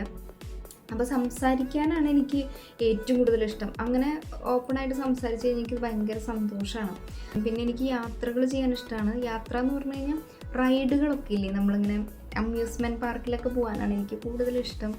റൈഡിലൊക്കെ കയറി ചാടി മറിയാനാണ് എനിക്ക് ഏറ്റവും സന്തോഷം എന്ന് പറയുന്നത്. ഇപ്പോൾ തൃശ്ശൂർ പൂരത്തിൻ്റെ എക്സിബിഷൻ ഞാൻ വെയിറ്റ് ചെയ്തിരിക്കുന്നത് തന്നെ വേറെ ഒന്നിനും വേണ്ടിയിട്ടല്ല, റൈഡുകളിൽ കയറാനാണ്, വേറെ ഒന്നുമില്ല. അപ്പോൾ അവിടെ ഇരിക്കുകയാണെങ്കിൽ അത്രയും സന്തോഷം. പിന്നെ എന്താണ് സന്തോഷം ഉണ്ടാക്കുന്ന കാര്യങ്ങൾ? ഊഞ്ഞാലാട ഇഷ്ടമാണ്. അത് ഈ റൈഡിലൊക്കെ വരും, എന്നാലും ഊഞ്ഞാലാടാൻ ഭയങ്കര ഇഷ്ടമാണ്, ഭയങ്കര സന്തോഷമാണ്. ഫ്ലൈ ചെയ്യാനൊക്കെ ഭയങ്കര ഇഷ്ടമാണ്. അതാണ് എനിക്ക് മെയിൻ, എൻ്റെ അട്രാക്ഷൻ മെയിൻ അതാണ്. ഫ്ലൈയിങ്, ഊഞ്ഞാലാടുമ്പോഴും അതുപോലെ ജൈൻറ്റ് വീല്, അല്ലെങ്കിൽ ഇപ്പോൾ എന്താ പറയുക, അങ്ങനെ താറാവിൻ്റെ ആ സാധനമില്ലേ, അതൊരു ഫ്ലൈയിങ് എഫക്റ്റ് അല്ലേ നമുക്ക് തരിക. ജൈൻറ്റ് വീല് വലിയ താല്പര്യമില്ല, ഇങ്ങനെ ഈ താറാവിൻ്റെ. അപ്പോൾ അതൊക്കെ ഭയങ്കര സന്തോഷമാണ് കേട്ടോ. എന്താ പിന്നെ എനിക്ക് ഏറ്റവും വലിയ സന്തോഷം എന്ന് പറയുന്നത് എൻ്റെ ഫാമിലിയുടെ കൂടെ ഇരിക്കുക. അതാണ് ഏറ്റവും വലിയ സന്തോഷം. അതില്ലെങ്കിലത്തെ സന്തോഷങ്ങളാണ് കേട്ടോ ഇതൊക്കെ പറഞ്ഞത്. അവരുടെ കൂടെ ടൈം സ്പെൻഡ് ചെയ്യുക തന്നെയാണ് സമാധാനപരമായിട്ട്. ഫോണൊന്നും നോക്കാതെ, ടി വി ഒന്നും നോക്കാതെ, വേറെ ഒന്നുമില്ല, അത് നമ്മൾ മാത്രമായിട്ട്. മെയിൻ അതന്നെ, സംസാരം, കമ്മ്യൂണിക്കേഷൻ, അതിന് വേണ്ടിയിട്ട് തന്നെയാണ്. അപ്പോൾ അതാണ് ഏറ്റവും വലിയ സന്തോഷം. ഏറ്റവും വലിയ ആഗ്രഹം ഞാൻ മുന്നേ പറഞ്ഞു തോന്നുന്നു, ഇതന്നെ, ഫിനാൻഷ്യലി ഇൻഡിപെൻഡൻ്റ് ആവുക, അത്രയേ ഉള്ളൂ. പിന്നെ എൻ്റെ യൂട്യൂബിനെ ഒരു കരയ്ക്ക് എത്തിക്കുക, വെറുതെ അത്രയാണ്, ഫിനാൻഷ്യലി ഇൻഡിപെൻഡൻ്റ് ആവുക. YT-യിൽ 1 മില്യൺ, യൂട്യൂബിൽ നിന്നായിട്ട് കേട്ടോ ഉദ്ദേശിച്ചത്. 1 മില്യൺ ആയാൽ എന്തായിരിക്കും അവസ്ഥ? എന്തായിരിക്കും അവസ്ഥ എന്ന് പറഞ്ഞാൽ നാട്ടുകാരുടെ അവസ്ഥയാണോ അതോ എൻ്റെ അവസ്ഥയാണോ? നാട്ടുകാരുടെ അവസ്ഥ എനിക്കറിയില്ല. എൻ്റെ അവസ്ഥ എന്ന് പറയുന്നത്, അയ്യോ 1 മില്യണൊക്കെ ആയിക്കഴിഞ്ഞാൽ അറിയില്ല കേട്ടോ, എനിക്കറിയില്ല. ഇപ്പോൾ പെട്ടെന്നായി കഴിഞ്ഞാൽ ചിലപ്പോൾ എനിക്ക് അറ്റാക്ക് വന്നു വരും. പക്ഷേ ഗ്രാജുവലൊക്കെ ആവുകയാണെങ്കിൽ നമുക്ക്, ഇപ്പോൾ 10-15 വർഷമൊക്കെ എടുത്തിട്ടാവുകയാണെങ്കിൽ നമുക്ക് അറിയാമല്ലോ. പെട്ടെന്നാവുകയാണെങ്കിൽ ചിലപ്പോൾ ഒരു നിമിഷത്തേക്ക് ഞാൻ ആകെ വിജൃംഭിച്ച് പോയി എന്നൊക്കെ വരും. ചിലപ്പോൾ ഞാൻ വിചാരിക്കും യൂട്യൂബുകാർ എന്നെ പറ്റിച്ചതാണോ എന്നൊക്കെ വിചാരിക്കുമായിരിക്കും. അങ്ങനെ എനിക്കത് ആലോചിക്കാൻ വയ്യ. ആലോചിക്കുമ്പോൾ തന്നെ സന്തോഷം കൊണ്ട് എനിക്ക് ഇരിക്കാൻ വയ്യ എന്ന് പറഞ്ഞ മാതിരി. അങ്ങനെ അത്രയേ ഉള്ളൂ. എനിക്ക് വയ്യ കേട്ടോ, ചുട്ടിട്ട് വയ്യ. പിന്നെ നോ മോർ പണി, ഏറ്റവും ലാസ്റ്റത്തെ മെസ്സേജാണ്. നോ മോർ പണി, why you are wasting your time, just kidding. എല്ലാം പറഞ്ഞു കഴിഞ്ഞിട്ട് ജസ്റ്റ് കിഡിങ് എന്ന് പറഞ്ഞു കഴിഞ്ഞാൽ കാര്യമാകും. ശരി, ഞാൻ ഇങ്ങനത്തെ മെസ്സേജുകളൊക്കെയാണ് പ്രതീക്ഷിച്ചത്. നിനക്ക് വേറൊരു പണിയില്ലേ? വീട്ടിൽ വേറെ പണിയില്ല? റീൽസ് ചെയ്ത് കിടക്കല പണി? വീഡിയോ എടുക്കലാണോ പണി? ഇങ്ങനെയൊക്കെ ചോദിക്കുമെന്നാണ് ഞാൻ കരുതിയത്. പക്ഷേ അങ്ങനത്തെ മെസ്സേജുകളൊന്നും കണ്ടില്ല. സാരിലെ പോട്ടെ, നമുക്ക് അടുത്ത തവണ ഇങ്ങനത്തെ മെസ്സേജുകളൊക്കെ പ്രതീക്ഷിക്കാം അല്ലേ. എന്തോട്ടെ. അപ്പോൾ ഇതിൽ പറഞ്ഞിരിക്കുന്നത് പണിയൊന്നും ഇല്ലേ, എന്തിനാ ടൈം വേസ്റ്റ് ചെയ്യണമെന്നുള്ള മാതിരി ഇഷ്ടംപോലെ പണിയുണ്ട്. ഇപ്പോൾ ഞാനും ശിവും മാത്രമുള്ള കാരണം കൊണ്ട്, ഞാൻ പറഞ്ഞല്ലോ, ഞാൻ ഈ ഒരു വീഡിയോ എടുക്കുന്നത് വരെ പാതിരാത്രിയാണ്. എല്ലാവരും കിടന്നുറങ്ങി. വേണമെങ്കിൽ എനിക്ക് ഉറങ്ങാം, പക്ഷേ എനിക്ക് ഇതേ ഉണ്ടോ, എനിക്കൊരു പണിയില്ലാത്ത കാരണമാണ് ഞാൻ ഈ വീഡിയോ രാത്രി ഉറക്കമില്ലാതെ കുത്തിയിരുന്ന് എടുക്കണ്ടേന്നാണ് വിചാരം. അപ്പോൾ നമുക്ക് എന്തെങ്കിലുമൊക്കെ ഒരു ഹാർഡ് വർക്ക് ചെയ്താലല്ലേ എന്തെങ്കിലും ഒരു റിസൾട്ട് ഉണ്ടാവുള്ളൂ. ഇപ്പോൾ ഒന്നും പോട്ടെ, എനിക്കിതൊക്കെ ഒരു മെമ്മറീസാണ്. ഞാൻ ഇതിൽ ചെയ്യുന്ന എല്ലാ കാര്യങ്ങളാണെങ്കിലും എന്നെ സംബന്ധിച്ച് ഒരു മെമ്മറി ക്രിയേഷൻ കൂടെയാണ്. മോണറ്റൈസേഷൻ കാര്യങ്ങളൊക്കെ ഞാൻ വിചാരിക്കുന്നുണ്ട്, അതല്ലാട്ടോ ഞാൻ പറയുന്നത്. ഇപ്പോൾ ഒന്നും പറ്റിയില്ലെങ്കിൽ കാര്യം പറയണേ, ഞാൻ ഇതിലേക്ക് എൻ്റെ ടൈം മാത്രമേ ഇൻവെസ്റ്റ് ചെയ്യുന്നുള്ളൂ. ആ ടൈം ഇൻവെസ്റ്റ് ചെയ്യുന്നത് എൻ്റെ എല്ലാ കാര്യങ്ങളും കഴിഞ്ഞിട്ടാണ് ഇൻവെസ്റ്റ് ചെയ്യുന്നത്. അല്ലാതെ ഒരു കാര്യം അവിടെ മാറ്റി വെച്ചിട്ടല്ല ഞാൻ ഇതിലോട്ട് ഇൻവെസ്റ്റ് ചെയ്യുന്നത്. സംഭവം ശരിയാണ്, ഇപ്പോൾ എൻ്റെ ഉറക്കമാണ് പോകുന്നത്. പക്ഷേ ഞാൻ പറഞ്ഞല്ലോ, ഒരു റിസ്ക് എടുക്കാത്തവന് എന്താണെങ്കിലും യാതൊരു വിധത്തിലുള്ള സക്സസ്സും ഉണ്ടാവില്ലല്ലോ. അപ്പോൾ നമ്മൾ ട്രൈ ചെയ്യാതെ നമ്മളതിൽ ഫെയിലായി എന്ന് പറഞ്ഞിട്ട് കാര്യമില്ല. അതുകൊണ്ട് തന്നെ എനിക്ക് തോന്നുന്നില്ല എൻ്റെ ഒരു ടൈം വേസ്റ്റ് ആവണം, അതിൽ എനിക്ക് തോന്നുന്നില്ല. നിങ്ങൾക്ക് അങ്ങനെ തോന്നുന്നുണ്ടെങ്കിൽ അത് എനിക്കറിയില്ല. ഇനിയിപ്പോൾ ഞാൻ ടൈം വേസ്റ്റ് ചെയ്യുകയാണോ എന്ന് എനിക്കറിയില്ല. എന്താണെങ്കിലും ഞാൻ വിചാരിക്കുന്നത് നല്ലൊരു മെമ്മറീസ് എൻ്റെ ആണെങ്കിലും ശിവുവിൻ്റെ കൂടെ ഉള്ളതാണെങ്കിലും അതല്ലെങ്കിൽ ഫാമിലി വ്ളോഗ്സ് ഒക്കെ ചെയ്യുമ്പോഴാണെങ്കിലും ഭൂരിഭാഗവും ഞാൻ ഉൾപ്പെടുത്തുന്നത് അതിന് വേണ്ടിയിട്ടാണ്. നമുക്ക് കുറേ കാലമൊക്കെ കഴിഞ്ഞിട്ട് ഇങ്ങനെ നോക്കുമ്പോൾ ഒരു രസമല്ലേ, നമുക്ക് ഓരോ മെമ്മറീസ് കാര്യങ്ങൾ നമുക്കൊന്നും വേണ്ട. ഇന്നലെ കഴിഞ്ഞ കാര്യം തന്നെ ഇന്നെടുത്ത് നോക്കുന്ന സമയത്ത്, ഇപ്പോൾ അവൻ്റെ കാര്യങ്ങളൊക്കെ നോക്കുന്ന സമയത്ത് നമുക്ക് ഭയങ്കര സന്തോഷമാണ് കാണുമ്പോൾ. അവനും അതേ, അവനെ കാണുന്ന സമയത്ത് ഭയങ്കര സന്തോഷമാണ്. വീഡിയോസൊക്കെ ഇടയ്ക്ക് ഇങ്ങനെ കാണുന്ന സമയത്ത് അവനെ തന്നെ ഇങ്ങനെ അവൻ നോക്കിയിട്ട് ഭയങ്കര ആസ്വദിക്കണമൊക്കെ കാണാറുണ്ട്. സോ ഒന്നുമില്ലെങ്കിലും അവൻ വലുതായി വരുമ്പോൾ അവനിങ്ങനെ കാണിച്ചു കൊടുക്കുക, കണ്ടോ എൻ്റെ അമ്മ ചെറുപ്പത്തിലെല്ലാം ക്യാപ്ചർ ചെയ്ത് വെച്ചിട്ടുണ്ട് എൻ്റെ എല്ലാം എന്നൊക്കെ പറയാമല്ലോ. അങ്ങനെ ഇനിയിപ്പോൾ അങ്ങനെയൊക്കെ പറയാണ്. അങ്ങനെ അതുകൊണ്ടാണ് കേട്ടോ, അല്ലാതെ വേറെ ഒരു പണിയില്ലാത്തതുകൊണ്ടല്ല. ഒരുപാട് പണികൾ കഴിഞ്ഞ് അല്ലെങ്കിൽ എന്താ പറയുക, അതൊക്കെ ചെയ്ത് തീർത്തിട്ടാണ് ഇതിനു വേണ്ടി സമയം സ്പെൻഡ് ചെയ്യണത്. അല്ലാതെ ഇതൊരു നിസ്സാര പണിയായിട്ട് നിങ്ങൾ കണക്കാക്കരുത്. ഓക്കെ, സത്യം പറഞ്ഞാൽ ജോലിക്ക് പോകണമെങ്കിൽ കൂടെ അത്ര പണിയില്ല എന്നാണെങ്കിൽ പറയാം. കാരണം ഇതിപ്പോൾ ഇത്രയും പറഞ്ഞു കഴിഞ്ഞ് ഇത് എഡിറ്റ് ചെയ്ത് കഴിഞ്ഞ് ഇതൊന്ന് പുറത്തിറങ്ങി കഴിയുമ്പോൾ 10 പേര് കണ്ടാലായി എന്ന് പറയണ മാതിരിയാണ്. അപ്പോൾ നമ്മുടെ ആ ഒരു മാനസികമായിട്ടുള്ളൊരു വിഷമം കൂടെ നിങ്ങൾ ആലോചിക്കണം. മനസ്സിലായോ? നമ്മൾ അത്രയും കഷ്ടപ്പെട്ടിട്ട്, നമ്മൾ വെറുതെ എന്തെങ്കിലും എടുത്തിടുകയാണെങ്കിൽ ഓക്കെ, പക്ഷെ അത്രയും നമ്മളതിലേക്ക് ടൈം സ്പെൻഡ് ചെയ്ത് കഷ്ടപ്പെട്ടിട്ട് നമുക്ക് ഇങ്ങനെ വ്യൂസ് ഇല്ല എന്ന് പറയുമ്പോഴുള്ളൊരു എഫക്റ്റ് ഉണ്ടല്ലോ, അതൊരു സത്യം പറഞ്ഞാൽ നമുക്ക് ഇങ്ങനെ ഇതിലേക്ക് കിട്ടുക എങ്ങനെ വെച്ച് കഴിഞ്ഞാൽ, ഇപ്പോൾ എൻ്റെ ചാനൽ മോണിറ്റൈസേഷൻ ഒന്നും ആയിട്ടില്ല. അപ്പോൾ എനിക്കിപ്പോൾ ഇതിന്ന് ആകെ കിട്ടുന്ന ഒരു ബെനിഫിറ്റ് നിങ്ങളുടെ റെസ്പോൺസാണ്.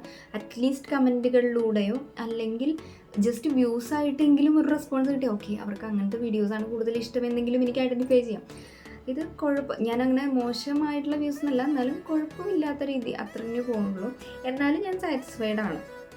ഓക്കെ, ഇനി ഞാൻ പറയാൻ പോകുന്ന ക്വസ്റ്റ്യൻസ് വന്നിട്ട് എനിക്ക് യൂട്യൂബിലും അതുപോലെ തന്നെ വാട്സപ്പിലും ഇട്ടിട്ടുണ്ടായിരുന്നു. അപ്പോൾ വന്നിട്ടുള്ള കുറച്ച് ക്വസ്റ്റ്യൻസിൻ്റെ ആൻസേഴ്സ് ആണ് കേട്ടോ. അപ്പോൾ ഇത് വേറൊരു ദിവസം എടുക്കണേ, കാരണം മറ്റേ നമ്മൾ ഇപ്പോൾ ഇത്ര നേരം പറഞ്ഞ വീഡിയോ എടുത്തു കഴിഞ്ഞതിന് ശേഷമാണ് എനിക്ക് ഈ ക്വസ്റ്റ്യൻസ് ഒക്കെ വന്നത്. അതുകൊണ്ട് ഇനിയിപ്പോൾ അത് വേറെ സെപ്പറേറ്റ് ഇടണില്ല, ഇതിൻ്റെ കൂടെ തന്നെ ആഡ് ചെയ്യാമെന്ന് വിചാരിച്ചിട്ടാണ്. ഫസ്റ്റ് ക്വസ്റ്റ്യൻ വന്നിട്ട് വാട്ട്സ് യുവർ ഏജ് എന്ന് പറഞ്ഞിട്ട്, അത് ഞാൻ ഓൾറെഡി റിപ്ലൈ തന്നിരുന്നു, ആൻസർ പറഞ്ഞിരുന്നു 28 എന്നുള്ളത്. പിന്നെ who do you have A crush on എന്ന് പറഞ്ഞിട്ടാണ് next question. Who do you have A crush on എന്ന് പറയുമ്പം ക്രഷ് ഒരുപാട് പേരുടെ അടുത്തൊക്കെ തോന്നാറുണ്ടല്ലോ സ്വാഭാവികമായിട്ടും. അറിയപ്പെടുന്ന ആൾക്കാരെ പറയുകയാണെങ്കിൽ എനിക്ക് ഉണ്ണി മുകുന്ദനെ ഭയങ്കര ഇഷ്ടമാണ്, അതുപോലെ പൃഥ്വിരാജിനെ ഭയങ്കര ഇഷ്ടമാണ്, പിന്നെ വന്നിട്ട് ടൊവിനോനെ ഭയങ്കര ഇഷ്ടമാണ്. പക്ഷേ ഇവരുടെ ഒന്നും ഫാനൊന്നുമല്ല, റെഗുലറായിട്ട് അവരുടെ ഫിലിംസ് കാണുക അല്ലെങ്കിൽ അവരെ ഫോളോ ചെയ്യുക അങ്ങനത്തെ ഒരു പരിപാടി ഇല്ല. ജസ്റ്റ് ഒരു ക്രഷ് അത്ര തന്നെ, അത് കഴിഞ്ഞു, ദാറ്റ്സ് ഓൾ. അതല്ല ഇപ്പോൾ നമ്മൾ ജസ്റ്റ് ഇപ്പോൾ പുറത്തൊക്കെ പോകുമ്പോൾ കാണുമ്പോൾ നമുക്കിങ്ങനെ കൊള്ളാലോ ചേട്ടൻ എന്നൊക്കെ വിചാരിക്കില്ലേ, അത്ര തന്നെ. അപ്പോൾ അത് മെൻഷൻ ചെയ്ത് പറയാൻ ഇപ്പം ഞാൻ അത്ര 3 പേരുടെ പേര് പറഞ്ഞില്ല, അത്ര തന്നെ ഉള്ളൂ. പിന്നെ മിസ് യു എന്ന് പറഞ്ഞിട്ട്, മിസ് യു ആരാണെങ്കിലും. പിന്നെ ഒരാൾ ആരാ മനസ്സിലായില്ല എന്ന് പറഞ്ഞിട്ടാണ് അയച്ചേക്കണേ. എനിക്ക് മനസ്സിലായില്ല ഇതിൽ അയച്ച കാരണം കൊണ്ട്. അടുത്തത് please don't leave me on opened again. എനിക്ക് മനസ്സിലായില്ല, വീണ്ടും തുറക്കാൻ വിടരുതെന്നോ, ലിങ്ക് വീണ്ടും ഓപ്പൺ ചെയ്യാനായിട്ട് ഇടരുതെന്നാണ് ഉദ്ദേശിച്ചത്. എനിക്ക് മനസ്സിലായില്ല എന്താണെന്നുള്ളത് ജസ്റ്റ് ഒന്നും കൂടെ ഒന്ന് അയച്ചാൽ കൊള്ളാമായിരുന്നു പറ്റുകയാണെങ്കിൽ. ഓക്കെ, പിന്നെ യുവർ ബിഗ്ഗസ്റ്റ് ഇൻസെക്യൂരിറ്റി. അയ്യോ, ഇൻസെക്യൂരിറ്റീസ്. എൻ്റെ ബിഗ്ഗസ്റ്റ് ഇൻസെക്യൂരിറ്റീസ് പറഞ്ഞാൽ ചിലപ്പോൾ കോമഡി ആയിരിക്കും, പക്ഷെ അത് എന്നെ സംബന്ധിച്ച് വലിയ കാര്യങ്ങളാണ് കേട്ടോ. എൻ്റെ ഏറ്റവും വലിയ ഇൻസെക്യൂരിറ്റി എന്ന് പറയുന്നത് എൻ്റെ ഹെയറാണ്. മുടി എനിക്ക് ഭയങ്കര ഇൻസെക്യൂർഡായിട്ടുള്ളൊരു ഫീലിംഗാണ് എപ്പോഴും തരാറുള്ളത്. കാരണം എനിക്ക് അത്രമാത്രം പനങ്കില പോലെയുള്ള മുടിയൊന്നുമില്ല. എന്നെ സംബന്ധിച്ച് എനിക്ക് തോന്നുന്നത് തീരെ ഉള്ളില്ലാത്ത മുടിയാണ്. പക്ഷേ ഇതെങ്കിലും ഉണ്ടല്ലോ എന്ന് വെച്ച് സമാധാനിക്കാമെന്ന് മാത്രം. പക്ഷേ അതെനിക്ക് ഭയങ്കര ഇൻസെക്യൂർഡാണ് എപ്പോഴും. ഇപ്പോൾ നമ്മൾ ഒരുങ്ങിയൊക്കെ എവിടേക്കെങ്കിലൊക്കെ പോകുമ്പോൾ ബാക്കിയൊന്നും എനിക്ക് പ്രശ്നമില്ല. പക്ഷേ മുടിയുടെ കാര്യത്തിലെത്തുന്ന സമയത്ത് അത്ര പെർഫെക്റ്റ് ആയിട്ട് വരാറില്ല. എനിക്ക് മൊത്തത്തിൽ അതിൽ പ്രശ്നങ്ങളാണ് വരാറ്. പിന്നെ ഈ എന്താ പറയുക, വകച്ചിലാണെങ്കിൽ എൻ്റെ മൊത്തത്തിൽ മുടിയുടെ സ്ട്രക്ചർ വന്നിട്ട് ഭയങ്കര ഇൻസെക്യൂർഡാണ് എനിക്ക്. പിന്നെ വന്നിട്ട് എൻ്റെ ഈ 2 പിരികം മാത്രമല്ല, എൻ്റെ ഈ മുഖത്തിൻ്റെ ഷേപ്പ് നോക്കി അറിയും. ഈ ഒരു പാർട്ടാക്കി കഴിഞ്ഞു വെച്ചാൽ ഈ ഭാഗത്തെ ഷേപ്പും ഈ ഭാഗത്തെ ഷേപ്പും ഡിഫറെൻ്റാണ്. ഈ ഒരു പിരികത്തിൻ്റെ അല്ല ഈ പിരികത്തിൻ്റെ ഷേപ്പ്, ഈ കണ്ണിൻ്റെ ഷേപ്പ് അല്ല ഈ കണ്ണിൻ്റെ ഷേപ്പ്, ഫുൾ ഡിഫറെൻ്റാണ് എന്ന് പറയില്ലേ, അങ്ങനെയാണ്. നിങ്ങൾക്ക് തോന്നിയിട്ടുണ്ടോ എന്ന് എനിക്കറിയില്ല. അങ്ങനെ അപ്പം എനിക്ക് മൊത്തത്തിൽ അങ്ങനെ തോന്നാറില്ല എപ്പോഴും. എനിക്ക് ഈ പിരികങ്ങൾ തമ്മിൽ ഭയങ്കര ഇൻസെക്യൂരിറ്റി ഫീൽ ചെയ്യാറുണ്ട്. അടുത്ത ഇൻസെക്യൂരിറ്റി എന്ന് പറയുന്നത് എൻ്റെ മുഖത്തിൻ്റെ ഷേപ്പാണ്. എൻ്റെ ഈ ഒരു ഷേപ്പ് വന്നിട്ട് ഒരു സ്ക്വയറോ അല്ലെങ്കിൽ റെക്റ്റാങ്കുലർ ആ ഒരു ടൈപ്പിലാണ് ഒരു ഷേപ്പ്. അതായത് ഇപ്പോൾ കണ്ടോ, ഇങ്ങനെ വന്നിട്ട് ഇവിടെ ഇങ്ങനെ വന്നിട്ട് പിന്നെ ഇങ്ങനെയാണ്. അപ്പോൾ അത്യാവശ്യം നല്ല വലിയ മുഖം മാതിരി തോന്നും. അപ്പോൾ എപ്പോഴും എന്നെ പിള്ളേരൊക്കെ കളിയാക്കും ചപ്പാത്തി മുഖം, പപ്പടം എന്നൊക്കെ വിളിച്ചിട്ട്. കാരണം മുഖം അത്യാവശ്യം നല്ല വലുതായതുകൊണ്ട്. അതുകൊണ്ട് അതും എനിക്ക് ഇടയ്ക്ക് ഇങ്ങനെ ഒരു ഫീലിങ്സ് വരാറുണ്ട്. അത്ര തന്നെ. അതന്നെ എൻ്റെ കുറച്ച് ഇൻസെക്യൂരിറ്റീസ്. വേറെ അങ്ങനെ പറയപ്പെടാവുന്ന ഒന്നും എനിക്കങ്ങനെ തോന്നുന്നില്ല. എനിക്കിപ്പോൾ ഓർമ്മയില്ല കേട്ടോ. ഈ 3 ഭയങ്കരമായിട്ടുണ്ട്. അത് എപ്പോഴും ഫീൽ ചെയ്യാറുള്ളതാണ്. അതുകൊണ്ടാണ് അത് എടുത്തു പറഞ്ഞത്. പിന്നെ അടുത്ത മെസ്സേജ് വന്നിട്ട് I genuinely like you so much എന്ന് പറഞ്ഞു. താങ്ക് യു ആരാണെങ്കിലും. പിന്നെ എനിക്ക് ഒരെണ്ണം പറയാനുള്ളത്, മുന്നത്തെ ഒരു വീഡിയോയിൽ വാട്ട് മേക്സ് യു ഹാപ്പി എന്ന് പറഞ്ഞിട്ടുള്ള ഒരു സംഭവം ഉണ്ടായിരുന്നില്ലേ, അതിൽ ഞാൻ കുറച്ച് കാര്യങ്ങളൊക്കെ പറഞ്ഞിരുന്നല്ലോ. അതിൽ ഏറ്റവും ഇമ്പോർട്ടൻ്റ് ആയിട്ടുള്ള കാര്യം വിട്ടുപോയി. ഞാനന്ന് പറഞ്ഞിരുന്നു നല്ല ഉറക്കം വരുന്നുണ്ട് എന്നുള്ളത്. അപ്പോൾ ആ ഉറക്കപ്പിച്ചിൻ്റെ ഇടയിൽ പറയാൻ വിട്ടുപോയി ഏറ്റവും ഇമ്പോർട്ടൻ്റ് ആയിട്ടുള്ള, ഏറ്റവും എന്നെ ഹാപ്പി ആക്കുന്ന ഒരു സംഭവം ഉറക്കമാണ് കേട്ടോ. ഉറക്കമാണ് ഏറ്റവും കൂടുതൽ ഞാൻ എൻ്റെ ജീവിതത്തിൽ ടൈം സ്പെൻഡ് ചെയ്ത് ചെയ്യുന്ന ഒരു കാര്യം. പിന്നെ അതുപോലെ തന്നെ ഉറക്കമാണ് എനിക്ക് ഏറ്റവും കൂടുതൽ ഹാപ്പി ആക്കുന്നത്. എനിക്ക് സങ്കടം വന്നാലും വിഷമം വന്നാലും അല്ലെങ്കിൽ ദേഷ്യം വന്നാലും സന്തോഷം വന്നാലും ഒക്കെ എനിക്ക് ഫസ്റ്റ് ഉറക്കമാണ് വരിക. ബാക്ക്ഗ്രൗണ്ടിൽ ശിവു വന്നിട്ട് കാറുണ്ട്, ഒന്ന് ഇഗ്നോർ ചെയ്യുക. കാരണം ഇപ്പോൾ ഉറങ്ങിയിട്ടില്ല ഈ ഒരു വീഡിയോ എടുക്കുന്ന സമയത്ത്, അതുകൊണ്ടാണ്. ഓക്കെ, അത് വിടും. അപ്പോൾ ഉറക്കമാണ് കേട്ടോ. അതിൽ മെയിനായിട്ട് ഫസ്റ്റ് പറയേണ്ടത് ഉറക്കമായിരുന്നു. അതാണ് ഏറ്റവും കൂടുതൽ. അത്രേ ഉള്ളൂ. ക്വസ്റ്റ്യൻസൊക്കെ കഴിഞ്ഞിരിക്കുകയാണ്. എൻ്റെ ഞാൻ ഈ ക്വസ്റ്റ്യൻ ആൻസർ ചെയ്യാനിരുന്നപ്പോൾ ഞാൻ അത്രയും വലിയ പണിയാവുമെന്ന് വിചാരിച്ചില്ല. ഈ രാത്രി ചെയ്യാമെന്ന് വിചാരിച്ചപ്പോൾ തന്നെ ഞാൻ വിചാരിച്ചാൽ വേഗം കഴിയുമല്ലോ എന്ന് വിചാരിച്ചിട്ടാണ് ഇരുന്നത്. പക്ഷേ ഇത്രയും നീണ്ടൊരു പ്രോസസ്സായിരിക്കുമെന്ന് ഞാൻ ഒരിക്കലും വിചാരിച്ചിട്ടില്ല. ഞാൻ മാക്സിമം സൗണ്ട് കൂട്ടിയിട്ടൊക്കെ വെക്കാം, പക്ഷേ നിങ്ങൾക്ക് എത്രത്തോളം കേൾക്കുന്നുള്ളത് എനിക്ക് അറിയില്ല. ഓക്കെ, ബാക്കി എന്തെങ്കിലുമൊക്കെ ഉണ്ടെങ്കിൽ ജസ്റ്റ് ക്ഷമിക്കാം. നമുക്ക് ഇത്രയുള്ള നമ്മുടെ വീഡിയോ കേട്ടോ. അപ്പോൾ എല്ലാവർക്കും എന്താ പറയുക, ആൻസേഴ്സൊക്കെ കിട്ടിയെന്ന് വിചാരിക്കുന്നു. ചോദിച്ച ചോദ്യത്തിനുള്ള ഉത്തരം തന്നെയാണ് കിട്ടിയത് എന്നും വിചാരിക്കുന്നു. ഇനി ഇത് കാണുന്ന നിങ്ങൾക്കാർക്കെങ്കിലും എന്തെങ്കിലും ക്വസ്റ്റ്യൻസ് എന്നോട് ചോദിക്കാനുണ്ടെങ്കിൽ ചോദിക്കാം. നമുക്കൊരു Q&A ഒക്കെ ചെയ്യാം. പക്ഷെ ആർക്കും എന്നോടൊന്നും ചോദിക്കാനില്ലാത്ത കാരണമാണ് അങ്ങനത്തെ വീഡിയോസൊന്നും വരാത്ത കേട്ടോ. എനിക്കറിയില്ല, എന്നെ കണ്ടിട്ട് ആർക്കൊന്നും ചോദിക്കാൻ തോന്നുന്നില്ലേ, 4 പറയാനാണോ തോന്നുന്നത് എന്നെനിക്കറിയില്ല. എന്നാണെങ്കിലും പ്രത്യേകിച്ച് ഒന്നുമില്ല. അപ്പം അത്രേ ഉള്ളൂ. നിങ്ങൾക്ക് എന്തെങ്കിലും പറയാൻ എന്തെങ്കിലും ഉണ്ടെങ്കിൽ ജസ്റ്റ് കമൻറ്റ് ചെയ്യാം. അപ്പം നമുക്ക് അടുത്ത വീഡിയോയിൽ വീണ്ടും കാണാം. ടാറ്റാ.